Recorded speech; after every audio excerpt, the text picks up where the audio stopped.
Hi everyone मेरा नाम कनिका है। हाय एवरीवन मेरा नाम कनिका है और मैं जेम प्रोक्योरमेंट कंसल्टेंट हूँ।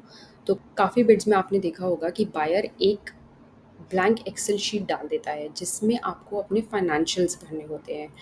तो अब ये फाइनेंशियल्स कैसे भरने होते हैं, उसमें जीएसटी ऐड करना होता है या नहीं करना होता है, ये बहुत कन्फ्यूजन क्रिएट करता है सेलर्स में। तो अब सेलर्स को कई बार समझ नहीं आता कि हम उसमें क्या-क्या चीज़ें ऐड करें।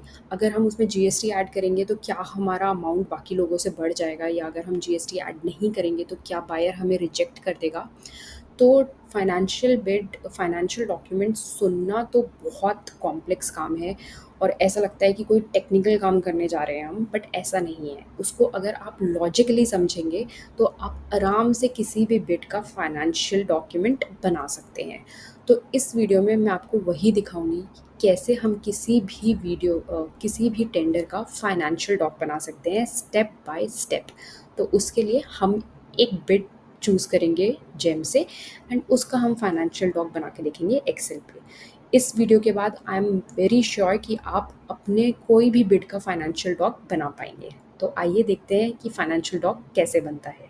फाइनेंशियल डॉक समझने के लिए मैंने ये बिड डाउनलोड करके रखी है।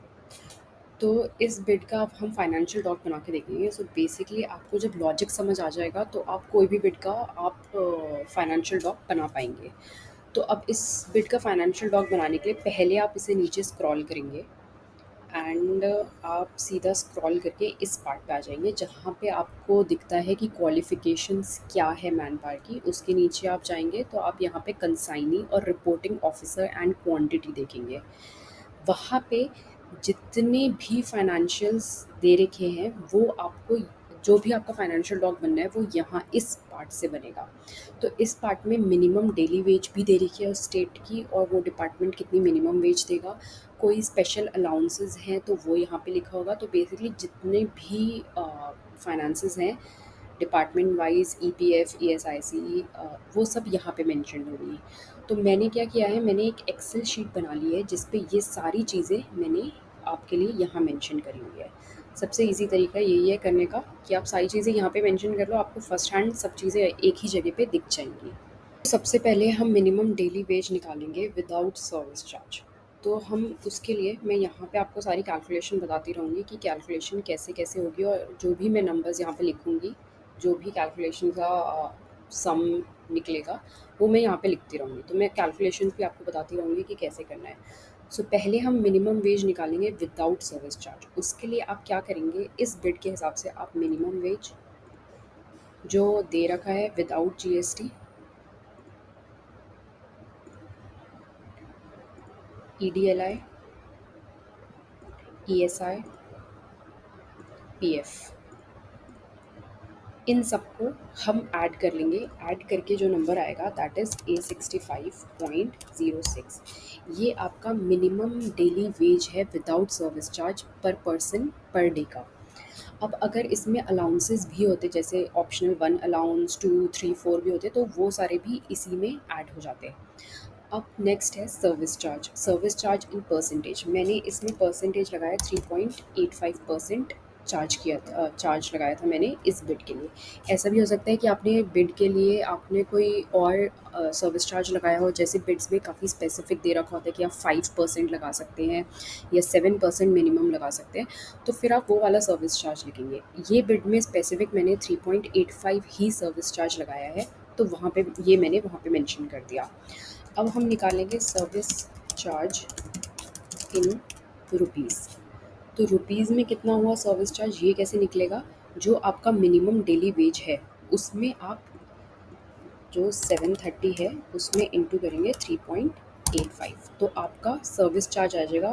कितना अमाउंट होगा वो आएगा 28.105। ठीक है। अब हमारा सर्विस चार्ज आ गया। अब इस सर्विस चार्ज को हम अपने डेली मिनिमम वेज पे ऐड कर देंगे, जो हमने मिनिमम डेली वेज निकाला था। तो मिनिमम डेली वेज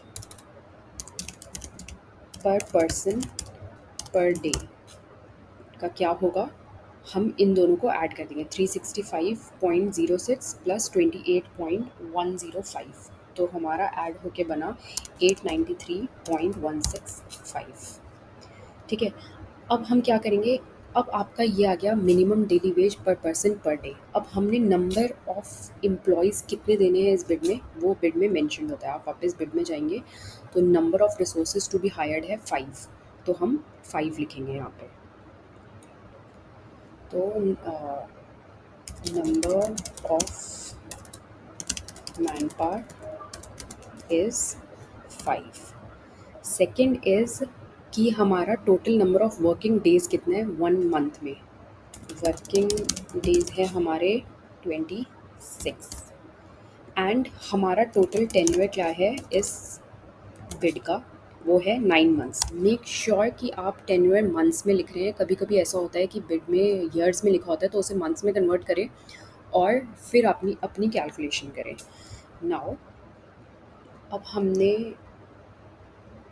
अब जो हमारा टोटल अमाउंट बना अकॉर्डिंग टू कि नंबर ऑफ मैन पावर 5 है और वर्किंग डेज 27 है, टेन्योर 6 है, 9 है, 9 मंथ्स का है, तो हम कैसे कैलकुलेट करेंगे, 893.165 हमारा मिनिमम डेली वेज पर पर्सन पर डे,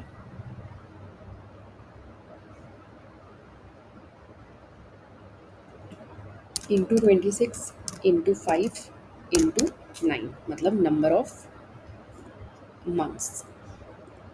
तो हमारा टोटल आ गया 1045003.05।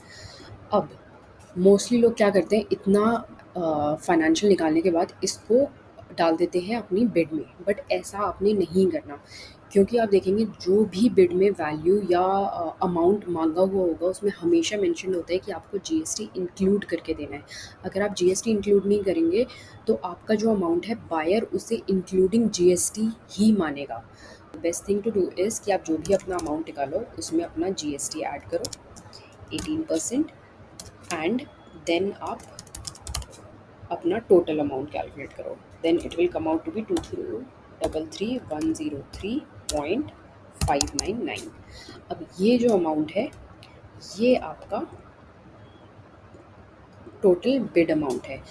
इस नंबर पे आप अपनी बिड को कैलकुलेट, इस नंबर पे आप अपनी टेंडर पे बिड करेंगे, ये आपका एक्चुअल कॉस्टिंग है। प्लीज़ मेक श्योर, मैं फिर से बोलती हूँ कि बिना जीएसटी के कोई भी बिडिंग नहीं होती है।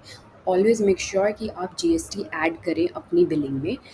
And thank you so much. And ऐसे ही अगर आपको ये वीडियो पसंद आई हो तो please like and share with your friends, और आप सब्सक्राइब कर सकते हैं हमारे चैनल gemhelp.in पे। आपको कोई भी जेम्स रिलेटेड क्वेरीज है आप अपने कमेंट सेक्शन में नीचे लिख सकते हैं, एंड मेक श्योर कि हम उस पर वीडियो बनाएं। Thank you so much.